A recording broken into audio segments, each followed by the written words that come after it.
Hello guys, good evening. Nagkalat ngayon ang ating kusina at magluluto na naman ang inyong inday na kusinera. So ito na po yung ating chicken para sa ating aspar. So ayan yung ating cashew. So mayroon pa tayong ilalagay dyan na iba pang mga ricados, pampalasa, pampasarap. So nagkalat ang aking kusina.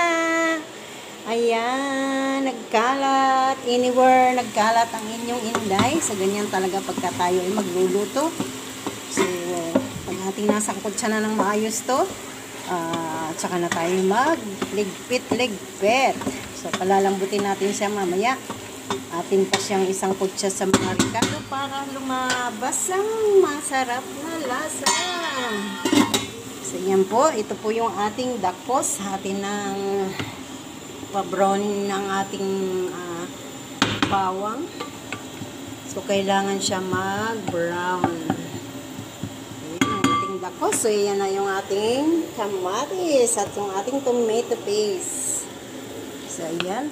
At ilalagay pa natin maya-maya itong sili na to. Hiwa-hiwain pa natin. So, babay muna guys. At nang tayo ay makatapos. At nang sila ay dumating, tapos na yung kanilang pagkain. So, ready to serve na lang mamaya. So, bye-bye. God bless.